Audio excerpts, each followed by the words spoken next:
మన ప్రభువైన యేసుక్రీస్తు నామంలో అందరికీ శుభాభివందనాలు తెలియచేస్తున్నాను. దేవుడు మనలందరినీ ప్రేమించి ఈ చక్కటి సమయాన్ని మనకు అనుగ్రహించి ఉన్నారు. అందుని బట్టి ప్రభువుకి నేను కృతజ్ఞతాస్తుతులు చెల్లిస్తున్నాను. ప్రియులారా, ప్రభు ఇచ్చినటువంటి ఈ మంచి సమయాన్ని బట్టి దేవునికి నేను స్తుతులు చెల్లిస్తూ ఉన్నాను.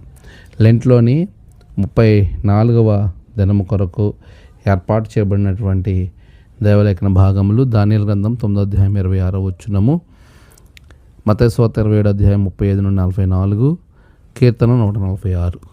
ఈ మూడు పాఠ్య భాగాల ఆధారంగా మనకు ఇవ్వబడిన అంశం పరార్థ శ్రమ, వేకరియస్ సఫరింగ్స్.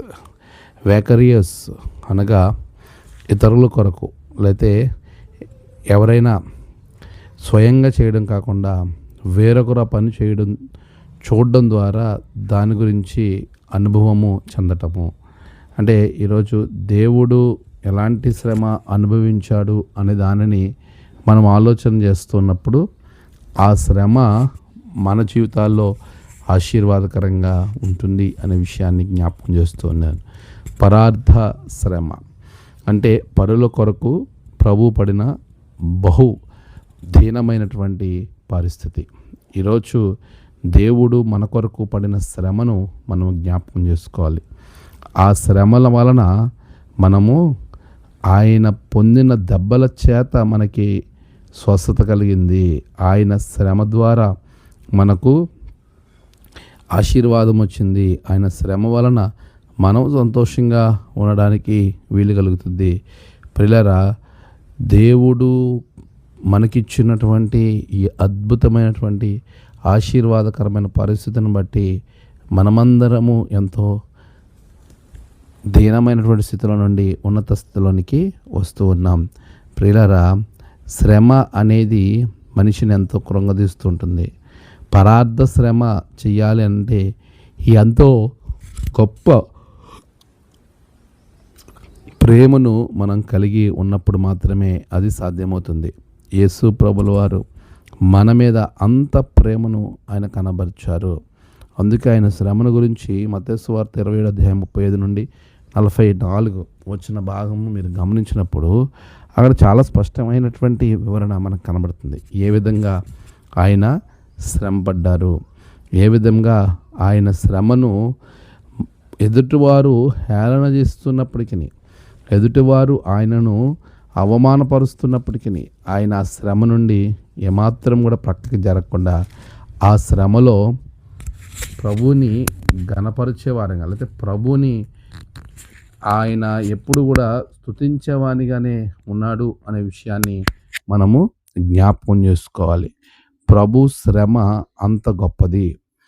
ఆయన శ్రమ ద్వారా మనందరికీ గొప్ప రక్షణ కలిగింది అనే విషయాన్ని జ్ఞాపకం చేస్తున్నాను. చూడండి, ఇక్కడ మీరు ఆలోచన చేస్తున్నప్పుడు, నిన్ను నీవే రక్షించుకొనుము, నీవు దేవుని కుమారుడైతే సిలువ మీద నుండి దిగుమని చెప్పుచు ఆయనను దూషించిరి. ఆయన దూషించిరి, భయంకరమైన అవమానపాలు చేశారు. ఆయనను అనేక రకాలుగా హింసించారు. అయినప్పటికీ నోరు మెదపకుండా ఆయన మన కొరకు మౌనంగా ఉన్నాడు.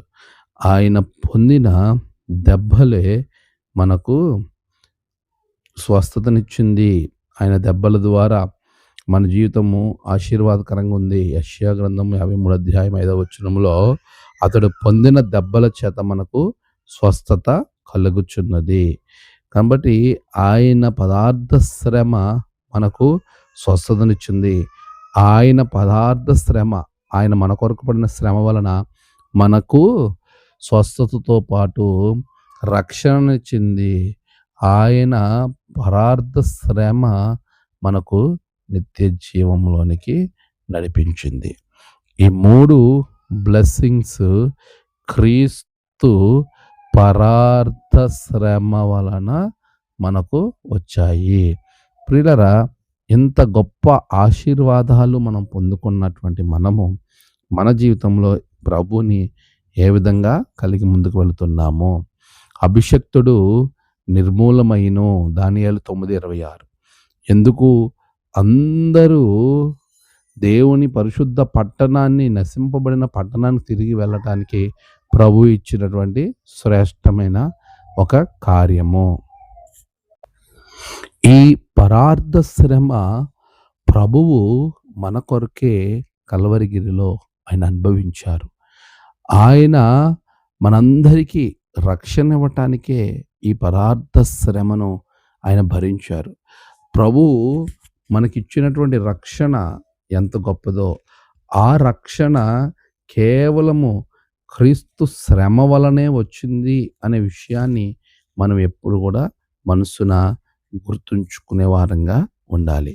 ఇక్కడ మీరు గమనించినట్లయితే ప్రభువు శ్రమ ఎందుకోసము ఈ బాధ అనుభవించారు, అది మన కోసము అనే విషయాన్ని మనము ఆలోచన చేయవారంగా ఉండాలి. ప్రభువు ఆయన వలనే మనకి రక్షణ కలుగుతుంది. లోక సంబంధమైన మనుషుల వలన మనము రక్షింపబడలేము.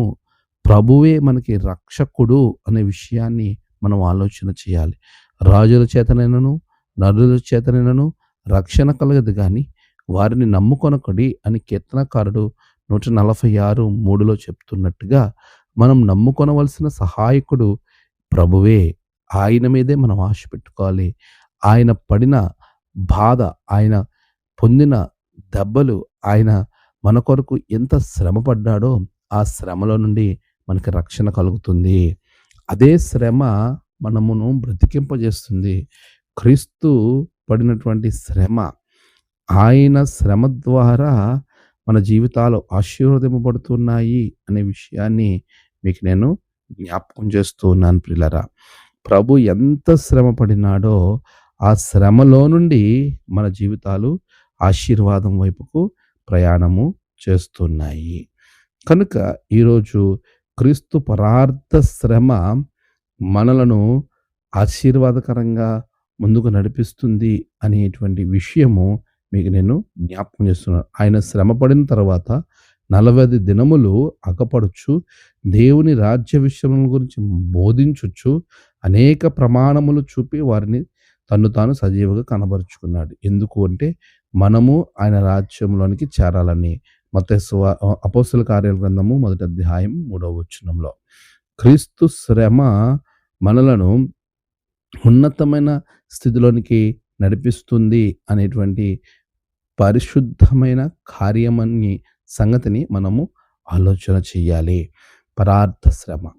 ఈరోజు ప్రభు పరార్థ శ్రమను మనము ఇతరుల ఎడల కనబరిచే వారంగా ఉన్నారు. మత్తయి 5వ అధ్యాయం 10వ వచనంలో ఆయన అంటున్నాడు, ఇదిగో నీతి నిమిత్తము హింసింపబడువాడు ధన్యుడు, పరలోక రాజ్యము వారిది. ఇతరుల కొరకు శ్రమ పడటం అనేది ఒక ఆశీర్వాదకరమైన పని, ఆశీర్వాదకరమైనటువంటి జీవితము అనే విషయాన్ని మనము జ్ఞాపకం చేసుకోవాలి. శ్రమపడిన ప్రవక్తల శ్రమను మనము మాదిరిగా ఉంచుకోవాలి. యాకోబు పత్రిక 5వ అధ్యాయము 10వ వచనాన్ని మనం చదువుతున్నప్పుడు అక్కడ మనకి కనబడుతున్నటువంటి విషయం ఏంటంటే, నా సహోదరులారా, ప్రభువు నామమున బోధించిన ప్రవక్తలను శ్రమానుభవమును ఓపికను మాదిరిగా పెట్టుకోండి. అలాంటి మాదిరిని మనం కలిగి మనం ముందుకు వెళ్ళాలి. పేతురు మొదటి పత్రిక 4:16 అంటాడు, మీరు క్రైస్తవుడైనందుకు శ్రమ పడితే సిగ్గుపడక్కర్లేదు. కానీ చూడండి, పేతురు మొదటి పత్రిక 4:16 ఇక్కడ అంటున్న మాటలను మనం ఆలోచన చేస్తున్నప్పుడు, మీరు క్రైస్తవుడు అయినందుకు ఏమాత్రము ఎవడైనను క్రైస్తవుడైనందుకు బాధ అనుభవించిన ఎడల అతడు సిగ్గుపడక ఆ పేరును బట్టియే దేవుని మహిమపరచవలను.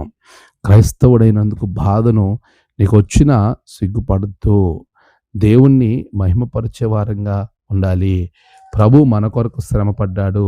హెబ్రీ పత్రిక 9:28 మనం చదువుతున్నప్పుడు, హెబ్రీ పత్రిక 9:28 అలాగుననే క్రీస్తు కూడా అనేకుల పాపములను భరించుటకు ఒక్కసారి అర్పింపబడి తన కొరకు కనిపెట్టుకొను ఉండు వారి రక్షణ నిమిత్తము పాపము లేకుండా రెండవసారి ప్రత్యక్షమగును. చూసారా, ఆయన భరించాడు. సిలువలో మన పాపమును భరించుటకు శ్రమపడ్డాడు. అలాంటి ప్రభువును మనం కలిగి ఉన్నాం. మనము అదే పరార్థ శ్రమ ఇతరుల కొరకు క్రైస్తవులుగా మనం అనుభవించే వాళ్ళం. మోషే తన ప్రజల కొరకు, దేవుడు నడిపించమన్న ప్రజల కొరకు శ్రమ పడ్డాడు.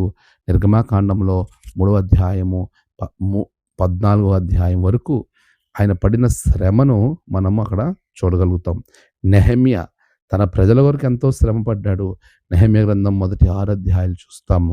అపొస్తలుడైన పౌలు ఎంతో శ్రమ పడ్డాడు. కొరింథీయులకు రాసిన 2వ పత్రిక 11వ అధ్యాయము 23, 28 వచనాలు మనం గమనించొచ్చు. అంతేకాదు ఎస్తేరు తన ప్రజల కొరకు, తన జాతి కొరకు కాపాడుకోవడానికి ఎంతో శ్రమ పడ్డది. ఎస్తేరు గ్రంథం 4వ అధ్యాయంలో మనం చూస్తాం. ఇలా వీరందరూ ఎంతో శ్రమను అనుభవించి వారు దేవుని కొరకు సాక్షిగా నిలబడ్డారు. ఈ రోజున పిల్లరా, నువ్వు దేవుని కొరకు నిలబడడానికి, ప్రభు కొరకు, ప్రభు కార్యాలు చేయటానికి ఒకవేళ నీవు నీ మనస్సును ముందు కొనసాగించుకోలేకపోతే ప్రభు మనతో మాట్లాడుతున్నాడు. నేను మీకు సహాయం చేస్తాను. మీరు ఎవనికి యాకోబు దేవుడు సహాయుడగునో, ఎవడు తన దేవుడిని యెహోవా మీద ఆశ పెట్టుకొనునో వాడు ధన్యుడు. దేవుని మీద ఆశ పెట్టుకోండి. దేవుని మీద ఆశ పెట్టుకోండి. యాకోబు దేవుడు మీకు సహాయకుడిగా ఉంటాడు. ఆ శ్రమలో ఓపికనిస్తాడు. చూడండి ప్రియులారా, ఈరోజు ఆనాటి క్రైస్తవ్యము శ్రమ పడింది కాబట్టి ఈరోజు క్రైస్తవులుగా నీవు నేను ఉండగలిగాం. వచ్చే జనరేషన్స్ నిలబడాలంటే మనకొచ్చే ప్రతి శ్రమను మనము భరించే వారంగా, దాన్ని ఎదుర్కొని శ్రమలు సహించి ఓర్చుకుని ధన్యుడిగా నిలిచిన వారికి జీవ కిరీటము అనే వాక్యం చెప్తుంది. అలాంటి ప్రార్థ శ్రమలో యేసుక్రీస్తు కలిసి పాలిభాగస్తులు అవ్వటానికి దేవుని సహాయం కొరకు ప్రార్థన చేసుకుందాం. అట్టి ఆశీర్వాదము ప్రభు మీకు అనుగ్రహించును గాక. ఆమేన్. ప్రార్థన. సర్వోన్నతుడా గొప్ప దేవా, ఇతరుల కొరకు శ్రమ పడడం అనేది ధన్యత నాయనా. అది దేవుణ్ణి మహిమపరిచే రీతిలో చేయాలి అని వాక్యం సెలవిస్తుండగా నీ బిడ్డలను ఆశీర్వదించండి. వచ్చే ప్రతి శ్రమను ఎదుర్కొనే శక్తిని బిడ్డలకు దయచేయండి. నీ ఆత్మతో బిడ్డలందరినీ ఆశీర్వదించమని యేసు నామమున ప్రార్థించి వేడుకొంచున్నాం తండ్రి. ఆమేన్. తండ్రి, కుమార, పరిశుద్ధాత్మ త్రియేక దేవుని ఆశీర్వాదం మీకు తోడుగా ఉండి నడిపించును గాక. ఆమేన్.